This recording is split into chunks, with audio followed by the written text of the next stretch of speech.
Hello mga idol, sa oras na to mga idol ay papunta tayo sa Paris Overload ni Diwata mga idol. So galing pala ako ng PTX nito mga idol, sumakay ako ng angkas. At dito ang daan mga idol sa SM Wow Asia. Yan mga idol. Bali ang bayad pala natin mga idol ay 100 mga idol sa angkas. Yan mga idol. Papunta tayo doon sa Paris Overload ni Diwata. Kasi napakasikat po ito na kainan dito sa Metro Manila. So, tara mga idol, samahan nyo ako. It's the motherfucking Eagle Double G.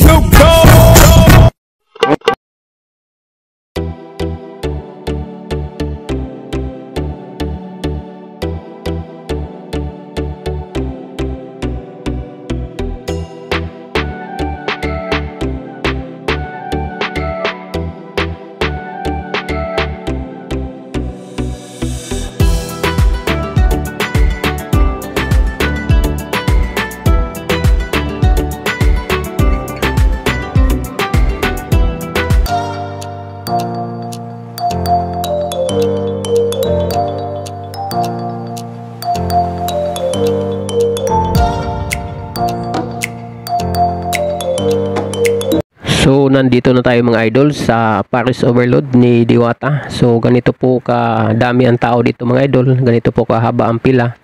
So, kapag kayo mga idol, pag gusto nyo kumain, so kailangan nyo magtiis sa haba ng pila dito mga idol. Oh, yan mga idol. Doon po sa labas nagsisimula ang pila ng mga tao mga idol. Hanggang dyan mga idol sa loob. Ayan. Paikot po yan ang pila mga idol. Para matikman mo yung 100 na Paris Overload mga idol, kailangan mong magtiis sa haba ng pila mga idol na nakatayo mga idol. So ayan mga idol, yan po. So malapit na tayo sa serving area mga idol. O ayan po, nakikita na natin. Bali dito mga idol, pumila kami dito mga idol, mga alas 6 yun ng hapon mga idol. Ngayon mga idol, alas 8 na po, medya ng gabi. So mga kulang-kulang 3 oras po ang inantay namin na pila mga idol para makatikim dito sa Paris Overload ni Diwata mga idol. So ayan na mga idol, makikita na natin. Ayan na, dito na tayo sa serving area mga idol. Grabe ang tao dito mga idol, sobrang dami mga idol. Kailangan mo magtiis mga idol para makatikim ka sa sikat na Paris ni Diwata, Paris Overload.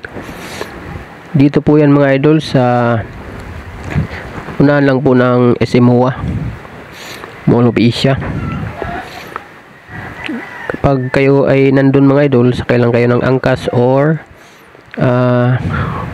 e-bike ang sakyan nyo mga idol.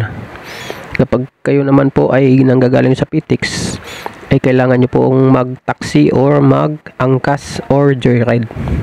So ayan mga idol, nahawakan na natin ang Paris Overload.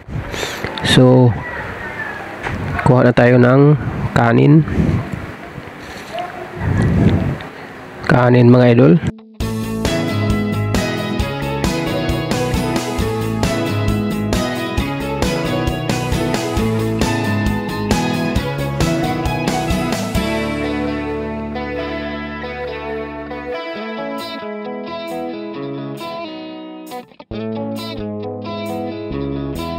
Sakay na, naghihintay sa'yo, ligaya ng paglalakbay at mga ngiting kasabay. Halina, ginhawa ay damhin, maaasahan mong ika'y ligtas at masayang darating sa iyong patutunguhan. Tara na, diyang tayo